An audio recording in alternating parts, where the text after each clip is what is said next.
Salut tout le monde, bienvenue sur la chaîne. Aujourd'hui nous allons parler d'une nouvelle journée difficile pour Donald Trump. Il semble que les nouvelles n'arrêtent pas d'arriver, et cette fois elles ne sont pas bonnes du tout pour le président américain. Encore une matinée compliquée, encore des problèmes à l'horizon. Nous allons voir ensemble ce qui s'est passé cette fois et comment cela peut affecter son avenir politique. Mais avant de commencer, n'oubliez pas, si vous aimez notre contenu, cliquez sur le bouton s'abonner ici en bas. C'est gratuit et ça aide beaucoup la chaîne à grandir. Et n'oubliez pas aussi d'activer la petite cloche des notifications pour ne rater aucune nouvelle vidéo. Comme ça vous restez toujours au courant de tout ce qui se passe dans le monde de la politique. Maintenant oui, passons aux choses sérieuses. Préparez-vous parce qu'aujourd'hui nous avons beaucoup à discuter sur cette situation qui n'arrête pas de faire parler. Allons-y. C'était une matinée grise à Washington et Donald Trump, président des États-Unis en 2025, ressentait déjà le poids de la journée avant même de prendre son café. Il ouvrit son téléphone et tomba sur une avalanche de nouvelles qui le firent grimacer. Les journaux regorgeaient de critiques et Wall Street, ce lieu où l'argent parle fort, semblait avoir choisi un nouveau surnom pour lui: Taco. Pas le plat mexicain mais une moquerie cruelle signifiant Trump toujours en recul. Trump posa son téléphone sur la table irrité. Il savait que Wall Street ne plaisantait pas.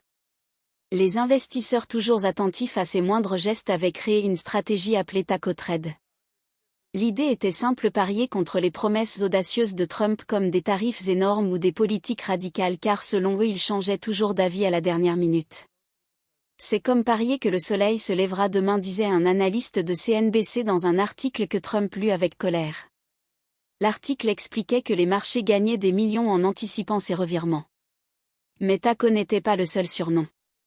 Certains traders moqueurs l'appelaient homme des cavernes à cause de ses discours pleins de bravade. Trump se voyait comme un leader fort mais Wall Street le dépeignait comme un fanfaron qui parlait beaucoup et agissait peu. Le journal The Hill publia une vidéo où Trump, rouge de colère, répondait à un journaliste au sujet de Taco. « C'est une question dégoûtante », cria-t-il en frappant la table.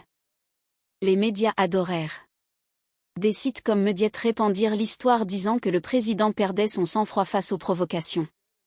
En lisant les nouvelles, Trump réfléchissait à ce qui le dérangeait le plus. Ce n'était pas seulement le surnom ou les paris contre lui. C'était le ton des critiques. Certains chroniqueurs l'appelaient fraude ou failli, rappelant d'anciens procès et accusations d'abus. Il secouait la tête murmurant: mensonge, tout est mensonge. Mais en vérité ces mots blessaient, surtout venant de personnes puissantes capables d'influencer l'économie et l'opinion publique. Dans le bureau ovale, l'ambiance n'était pas meilleure. Ses conseillers entraient et sortaient apportant des rapports sur la réaction des marchés. L'un d'eux, un jeune homme en costume impeccable, tenta d'expliquer: Monsieur, les investisseurs sont nerveux, ils pensent que vos tarifs peuvent tout déstabiliser.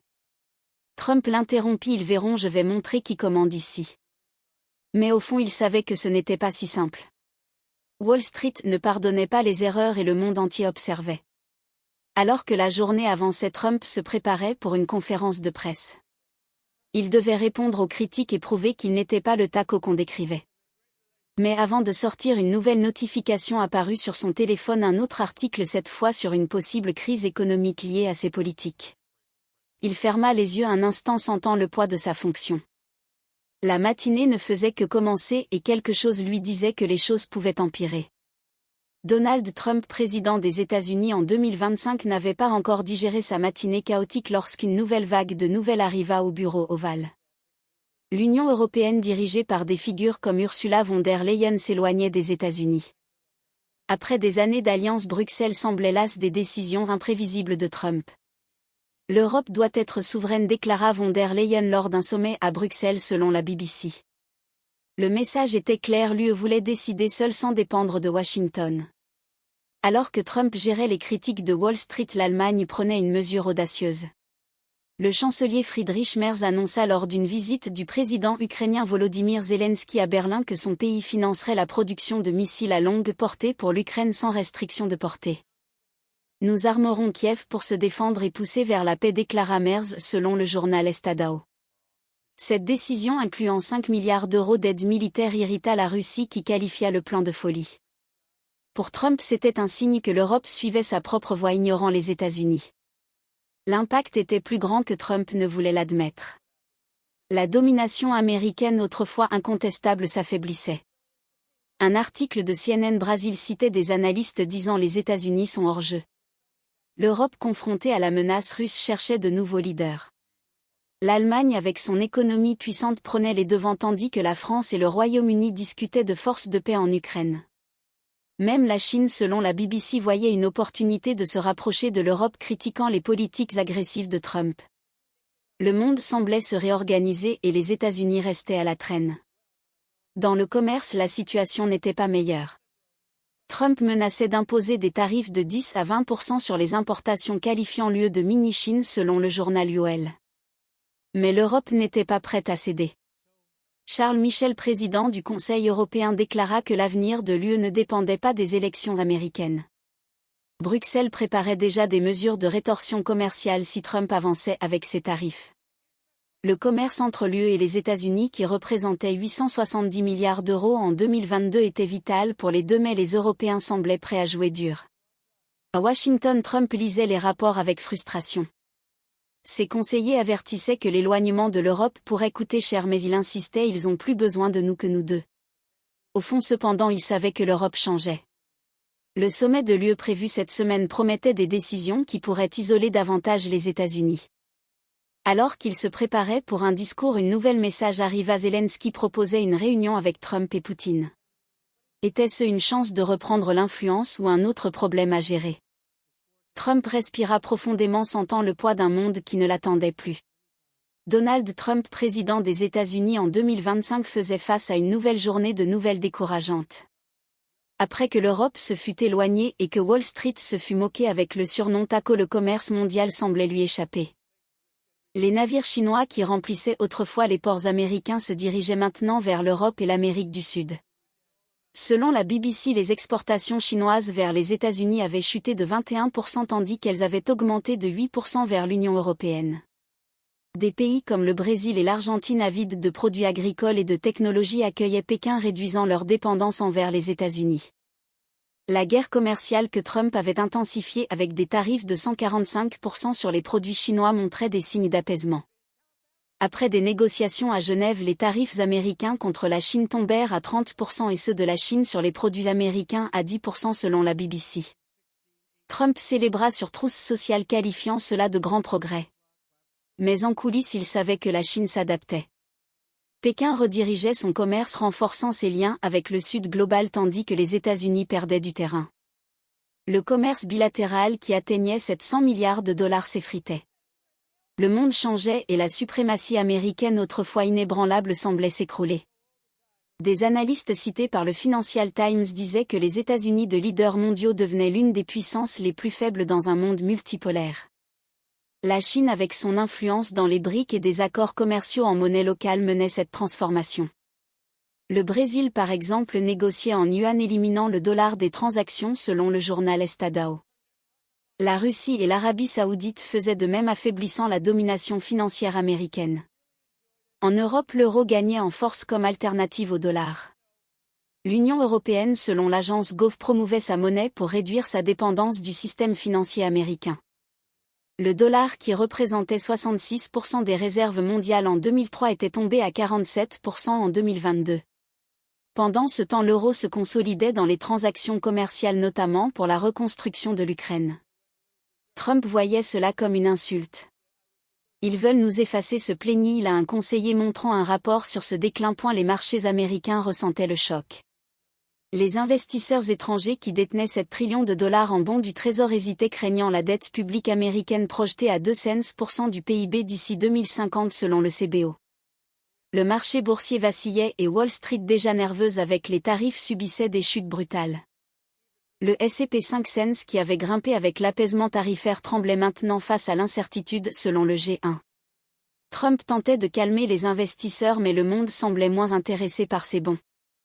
Alors qu'il se préparait pour une réunion d'urgence avec son équipe économique, une nouvelle message arriva. La Chine planifiait un sommet BRICS pour discuter d'une monnaie commune.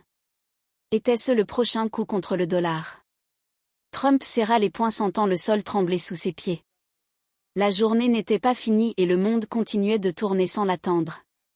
Donald Trump, président des États-Unis en 2025, affrontait une tempête sans fin. Après la déroute commerciale de la Chine, le renforcement de l'euro et les moqueries de Wall Street, il faisait face à une nouvelle vague de critiques ses nominations et pardons. La plus récente controverse était la nomination d'Anthony Desposito, ancien membre du Congrès de New York, pour enquêter sur la fraude au département du travail. Le problème, Desposito était accusé de corruption, ce qui faisait douter de sa légitimité pour ce poste. Selon le New York Times, Desposito avait embauché sa maîtresse et la fille de sa fiancée pour travailler dans son bureau au Congrès, payant environ $29 000 avec des fonds publics. Ces embauches commanditées en 2023 violaient les règles éthiques de la Chambre qui interdisent d'employer des proches ou d'avoir des relations amoureuses avec des employés. Quand sa fiancée découvrit l'affaire, les deux furent licenciés, mais le scandale coûta la réélection de Desposito en 2024. Comment quelqu'un accusé d'abus de pouvoir peut-il combattre la fraude, demanda un analyste sur CNN. Trump défendit sa nomination, qualifiant Desposito d'homme intègre sur Truth Social. Mais Desposito n'était pas le seul souci. Les pardons présidentiels de Trump suscitaient l'indignation. L'un concernait Scott Jenkins, ancien shérif de Virginie condamné pour avoir accepté $75 000 de pots de vin afin de vendre des badges de shérif à des hommes d'affaires, selon le Washington Post. Jenkins utilisait ces badges pour offrir des privilèges comme le port d'armes sans permis. Trump qualifia Jenkins de victime du système et le gracia en mai 2025, ignorant les preuves. Un autre pardon controversé fut accordé à Todd et Julie Chrysler, stars de télé-réalité condamnés pour avoir fraudé l'IRS de $36 millions. Leur fille Savannah parla à la convention républicaine et Trump annonça le pardon par téléphone, selon NBC. Ils ont été injustement traités, déclara Trump, malgré les preuves d'évasion fiscale et de fraude bancaire. La décision fut critiquée comme favorisant les alliés riches. Michelle Fior, surnommée Lady Trump, reçut également un pardon. Condamnée pour avoir détourné $70 000 d'une campagne pour un mémorial à un policier décédé, Fior utilisa l'argent pour des chirurgies esthétiques, du loyer et le mariage de sa fille, selon le Guardian. Trump la gracia en avril 2025, affirmant qu'elle était ciblée pour ses vues conservatrices. Même Myriam Adelson, grande donatrice de Trump, critiqua la décision dans le Las Vegas Review Journal. Enfin, Paul Walzak, fils d'une donatrice républicaine, fut gracié pour fraude fiscale. Walzak avait détourné des impôts de ses employés pour financer un style de vie luxueux, selon le New York Times. Sa mère Elizabeth Fago obtint le pardon après avoir donné $1 million pour un dîner avec Trump. Les accusations de favoritisme explosèrent sur les réseaux. Alors que Trump se préparait pour un discours, une nouvelle crise surgit. Des alliés demandaient plus de nominations controversées. Il regarda son téléphone où un message sur le sommet BRIC promettait de défier le dollar. Le monde tournait vite et Trump sentait qu'il restait en arrière. Donald Trump, président des États-Unis en 2025, se réveilla avec le sentiment que le monde était contre lui. Les critiques de Wall Street, l'isolement international et les scandales de ses nominations pesaient lourd, mais maintenant sa promesse de campagne la plus populaire était attaquée. Pendant des mois, il avait clamé qu'il supprimerait les impôts sur les prestations de l'assurance sociale, une mesure qui séduisait les seniors lors des rassemblements. Plus d'impôts, point final, criait Trump. Mais un article du Wall Street Journal qu'il lut avec agacement montrait que la réalité était bien différente. La proposition législative envoyée au Congrès prévoyait une déduction de $4 000 pour les seniors, mais selon le journal, cela ne suffisait pas à éliminer les impôts sur les prestations de l'assurance sociale. Pour beaucoup, les impôts persistaient, surtout pour ceux recevant des prestations élevées.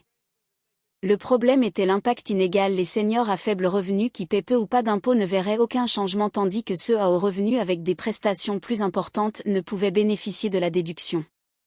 C'est une promesse vide, déclara un analyste sur CNBC, alors que des seniors exprimaient leur frustration sur le X, qualifiant la proposition de tromperie. Trump tenta se défendre lors d'une conférence. « Nous aidons des millions de seniors », s'exclama-t-il en montrant la déduction. Mais les critiques s'amplifiaient. Un rapport de l'AARP cité par G1 estimait que 60% des bénéficiaires de l'assurance sociale ne ressentiraient aucun soulagement notable. En lisant les chiffres, Trump pensait aux électeurs qu'il avait applaudis en 2024. Il savait que leur confiance était en jeu et les médias ne pardonnaient pas. Au département du travail, une autre polémique bouillonnait. Trump signa un décret pour retirer les directives décourageant l'utilisation des crypto-monnaies dans les plans de retraite 401k. Cette mesure, selon Bloomberg, visait à attirer les jeunes investisseurs et les entreprises technologiques, mais alarmait. Les experts avertissaient que les crypto-monnaies volatiles comme le Bitcoin qui avait chuté de 20% en une semaine en 2024 pourraient ruiner les économies des travailleurs. C'est un risque irresponsable, déclara un sénateur démocrate sur CNN. Trump insista que c'était l'avenir.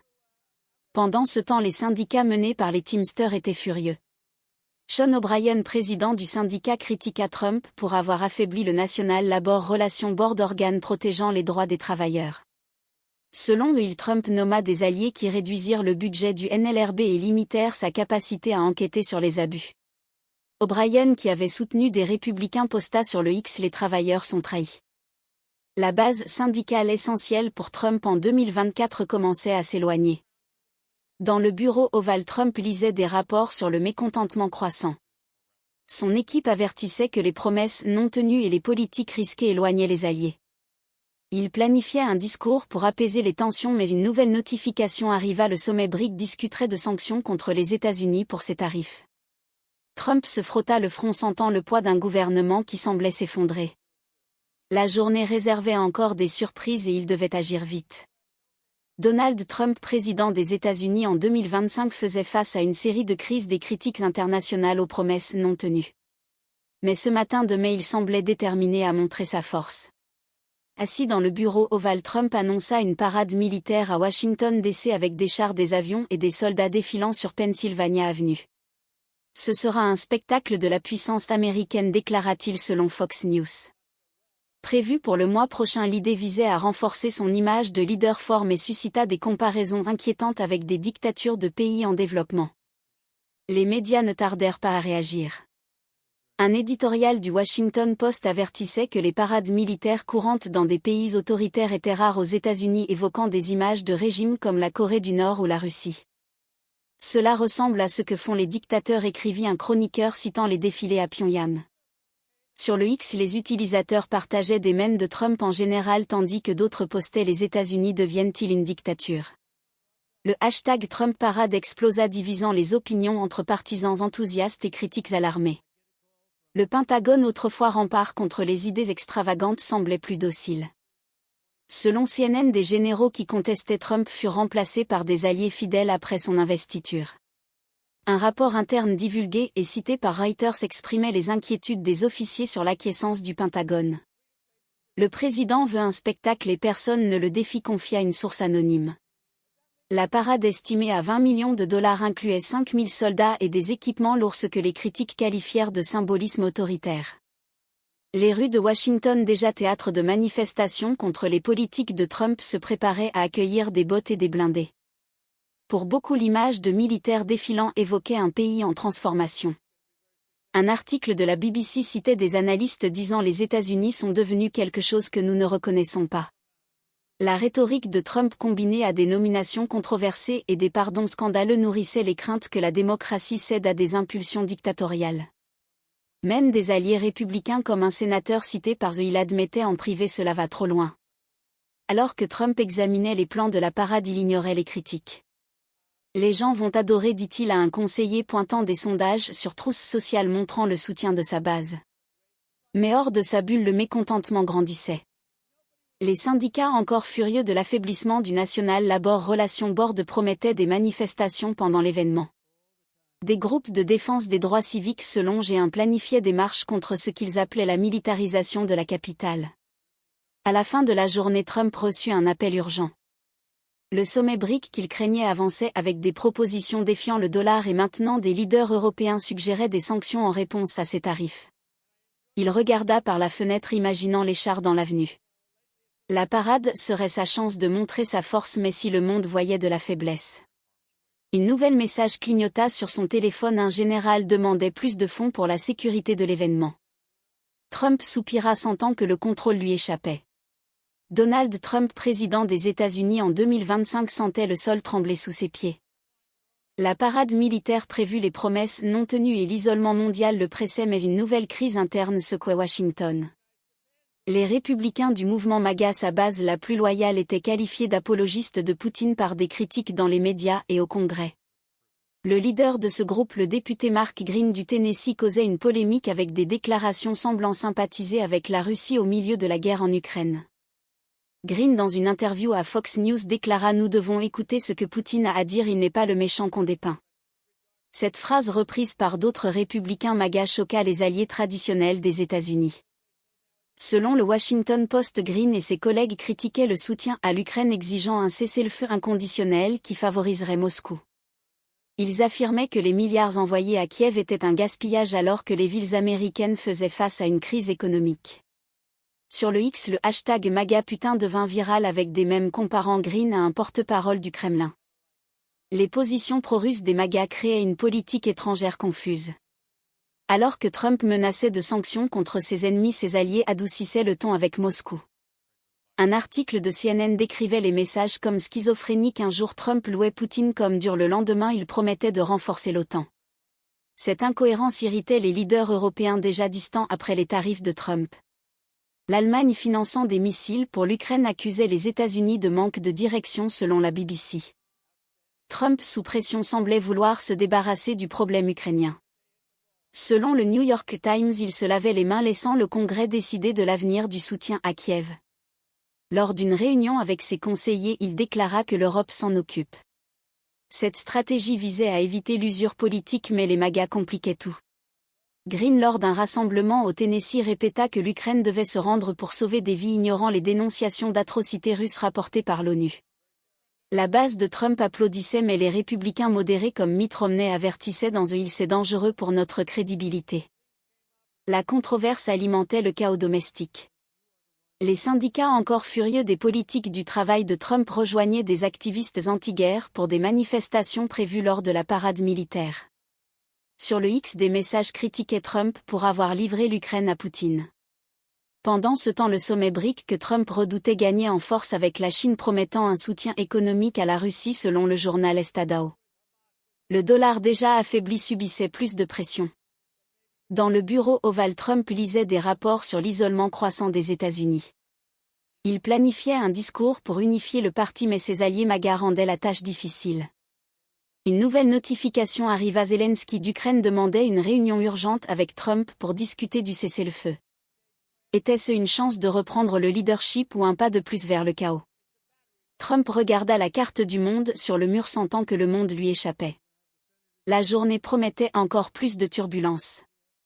Donald Trump, président des États-Unis en 2025, faisait face à un ouragan de problèmes, des critiques mondiales à une base divisée. Le matin du 29 mai, il reçut des nouvelles qui empirèrent son humeur. Les républicains, sa colonne vertébrale politique, étaient en guerre interne. La Chambre des représentants, dominée par les alliés MAGA, se querellait avec le Sénat, plus modéré, au sujet d'un projet de loi crucial pour l'agenda America First. Ce texte, promettant des réductions d'impôts et des restrictions aux immigrants, était l'espoir de Trump pour regagner du soutien avant les élections de mi-mandat. À la Chambre, le député Michael Rowley, fervent défenseur de Trump, menait l'offensive. Il qualifia le Sénat de chambre dès lors, accusant les sénateurs d'agir comme des aristocrates bloquant la volonté du peuple. Il sabote le président, cria Rowley lors d'un rassemblement selon The Hill. Le projet, qui devait être approuvé avant le 4 juillet pour montrer de la force avant la fête, était bloqué. Les sénateurs républicains comme Susan Collins craignaient que des mesures radicales n'éloignent les électeurs modérés selon CNN. La tension était palpable. La Chambre, remplie de députés loyaux au MAGA, voulait pousser l'agenda de Trump à tout prix, tandis que le Sénat, avec sa composition plus diverse, freinait le rythme. Un article de Reuters citait un sénateur anonyme: Nous ne pouvons pas adopter un projet qui semble écrit pour trousse sociale. La date limite du 4 juillet augmentait la pression, avec Rowley avertissant sur le X que les électeurs ne pardonneraient pas les retards. Trump, furieux, appela le leader du Sénat Mitch McConnell, exigeant des actions, mais reçut des réponses évasives. Le conflit révélait des fissures dans le mouvement America First. Alors que Rowley et les MAGA défendaient des politiques agressives comme des déportations massives, les sénateurs craignaient un désastre électoral. Un rapport de NBC indiquait que les républicains risquaient de perdre la majorité à la Chambre en 2026 s'ils aliénaient les électeurs centristes. Les divisions faisaient écho aux polémiques sur l'Ukraine, avec les MAGA pro-russes s'opposant aux sénateurs pro-OTAN. Nous nous autodétruisons, déplora un stratège républicain dans Politico. Trump tentait d'éteindre l'incendie. Dans un discours télévisé, il appela à l'unité, mais ses mots sonnaient creux pour beaucoup. Dans le bureau ovale, il lisait des rapports sur l'impact électoral de l'impasse. Ses conseillers avertissaient que l'échec du projet pourrait coûter cher, surtout avec les démocrates exploitant les divisions républicaines. Sur le X, des hashtags comme GOPKO gagnaient en force avec des mèmes ridiculisant la querelle interne. Alors que Trump planifiait une réunion avec les leaders du Congrès, une nouvelle crise émergeait. Le sommet BRIC qu'il surveillait avec appréhension annonçait des progrès dans une monnaie alternative au dollar selon la BBC. En même temps, des manifestations contre la parade militaire s'intensifiaient à Washington avec des syndicats et des activistes promettant du tumulte. Trump se frotta les tempes, sentant le poids d'un parti divisé et d'un monde qui le défiait. Il avait besoin d'une victoire, mais le temps pressait et le 4 juillet approchait comme une échéance. Donald Trump, président des États-Unis en 2025, sentait le poids de semaines tumultueuses.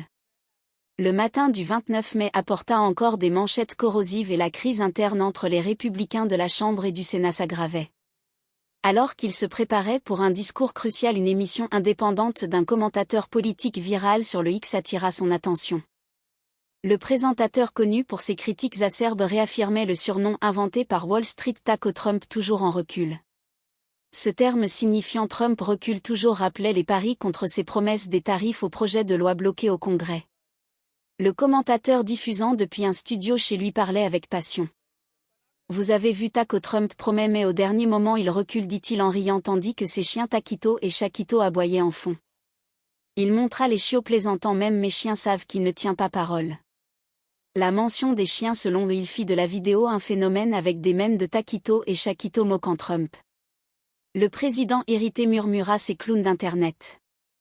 Mais la vidéo comptait déjà des millions de vues, amplifiant les critiques. Le présentateur ne s'arrêta pas là. Il profita de l'émission pour promouvoir son canal sur Substack nommé Midas Plus, qui offrait des analyses politiques exclusives.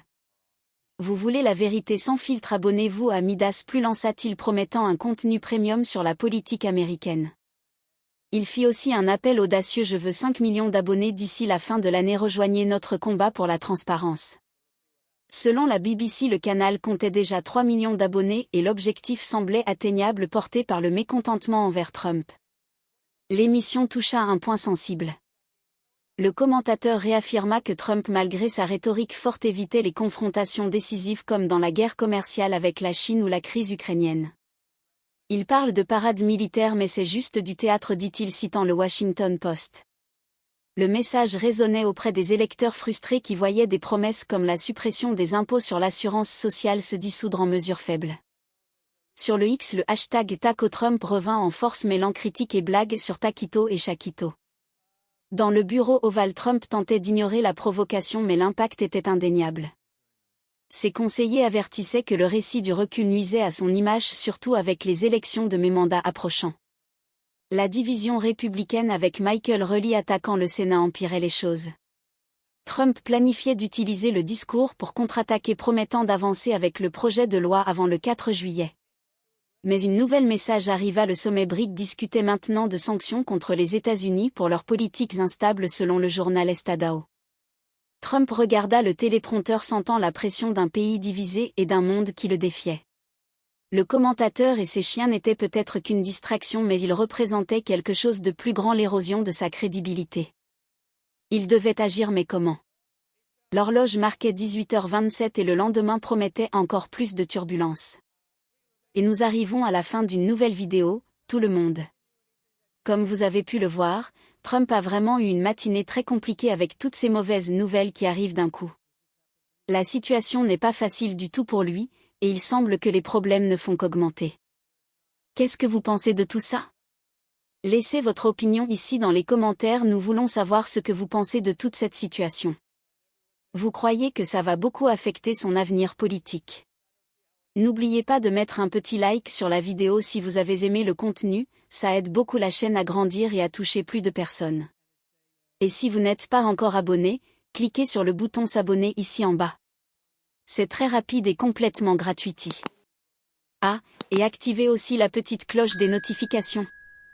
Comme ça vous ne ratez aucune nouvelle vidéo et vous restez toujours au courant de tout ce qui se passe en politique. Merci beaucoup d'avoir regardé jusqu'à la fin. On se retrouve dans la prochaine vidéo avec plus de nouveautés. Salut tout le monde, à la prochaine.